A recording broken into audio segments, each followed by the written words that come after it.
Hey friends, welcome to 1 Minute with Monet, a podcast where we help busy adults live life with balance and harmony 1 minute at a time. I'm your host Monet, owner of Time Managed LLC, a premium concierge and personal assistant business. Visit our website, timemanagedllc.com, for more information about our services.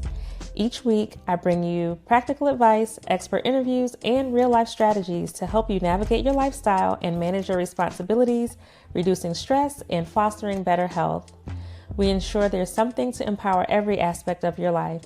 So whether you're here to listen and get tips or looking to hire a concierge, this is the place for you to become less stressed and live life with more balance.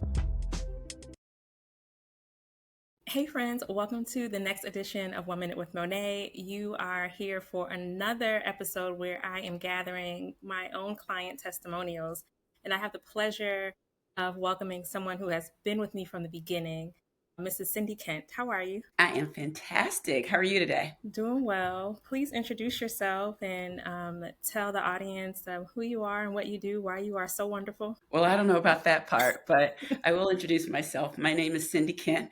I am a healthcare executive and a corporate board director and have had the benefit of having the services of Time Managed LLC since Monet kicked off this venture. And I can't say enough good things about how it has been helpful in not only changing my life, but my way of thinking about needing help. Mm-hmm. And I'm so appreciative that you have been with me from the beginning, because not only have I, of course, been able to help you, you've actually helped me a little bit. I remember one of the very first tasks that you gave me was to make your monthly appointments for your facials. And what that said to me was that we're prioritizing self-care and we're making sure that it's on the calendar. So it wasn't a second thought to you. You were proactive about it. And then if something else important came up, then you could shift around that appointment, but that appointment was static. So even something so small, I think, was very beneficial. And I've been able to take that not only for my own personal self-care routine and prioritization, but I've also been able to use that as a tactic where I help my clients maintain their self-care. How long had you been doing that? Well, it's so funny that you received or think about the other side of that. I probably went into my own headspace ahead of reaching out and asking for help. And that is, I felt real guilty about not being able to do everything by myself all the time. And the truth of the matter is, you can do everything, but just not by yourself. And so, once I got to the part that I was just a busy executive and I had more resources than I had time, and too many things were just falling through the cracks, whether it's my facial or self-care massages or birthdays, whatever it was, things were falling through the crack. And I'll be honest, I felt horrible.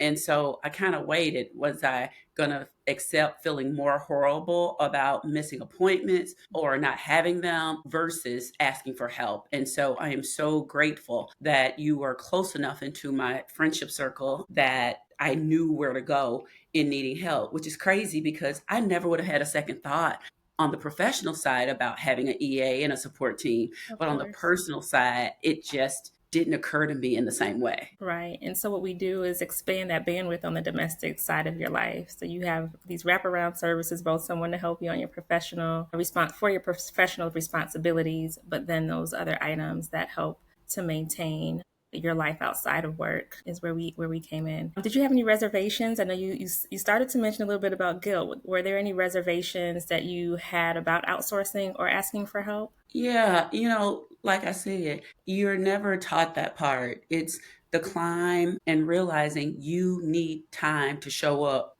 and resources to show up as your very best self.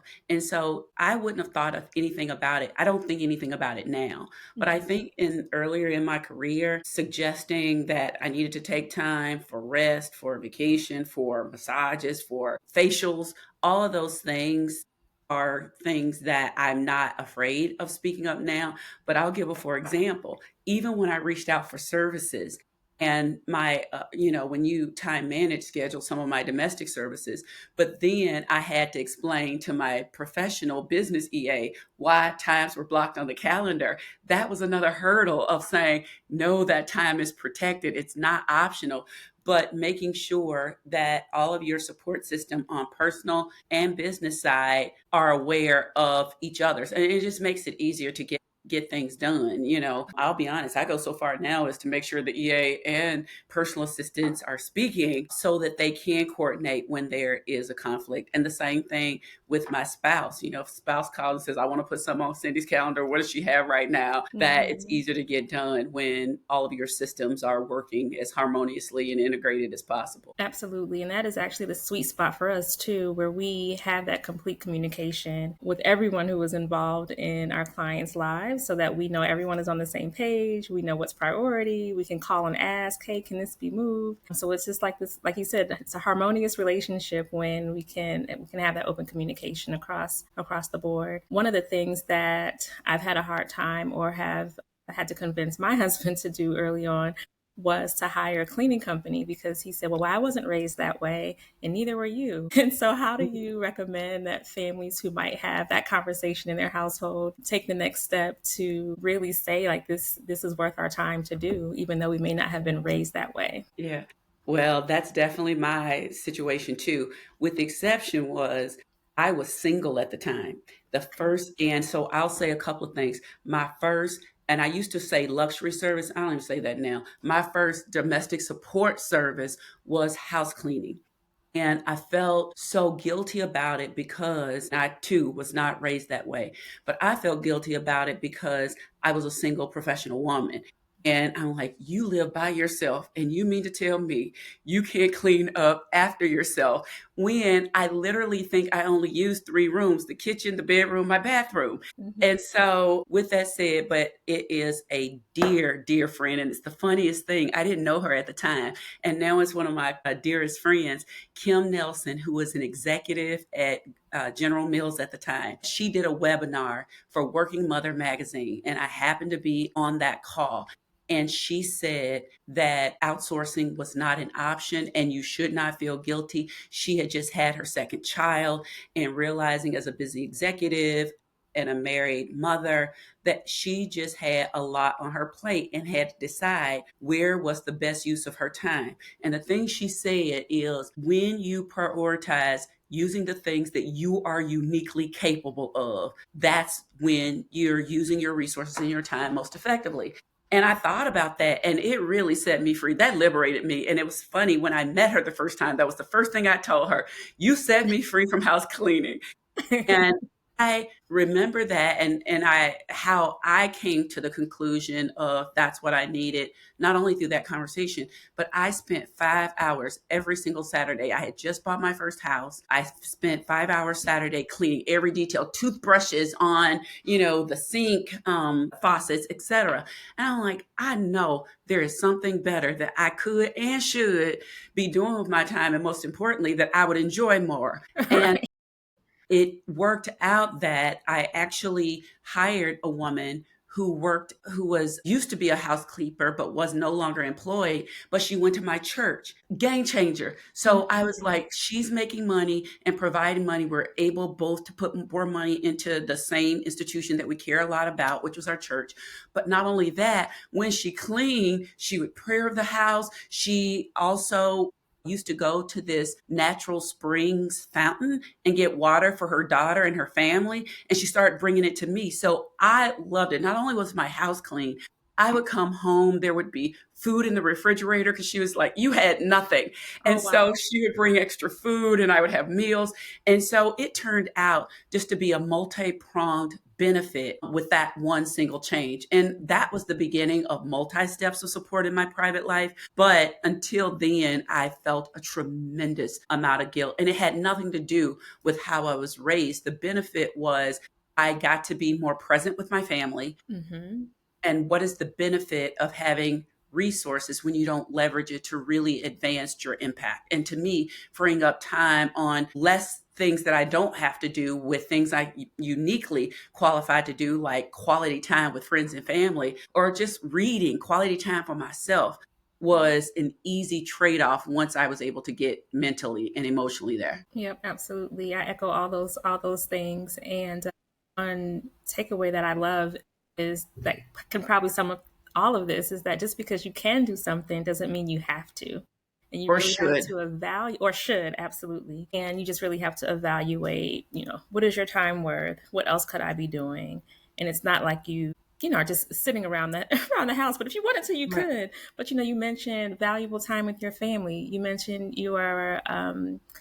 your career trajectory as an executive, so you had some business responsibilities there as well. So all of those things are important when it comes to considering what you should outsource and why and how, and just make it happen. And one Can of the I just say things, one more thing on sure, that?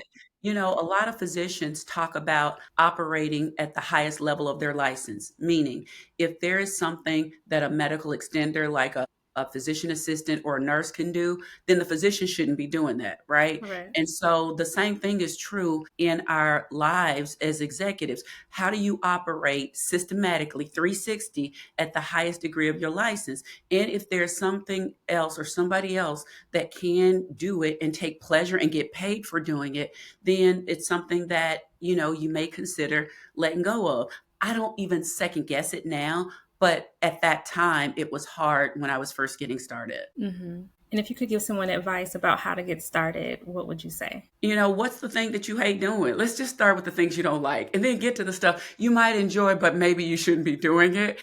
And so, I'll give a perfect, for example. I love to cook. Like, I love, love, love, love, love, love to cook. It's the way I relax. It's entertaining. My friends love coming over because I cook.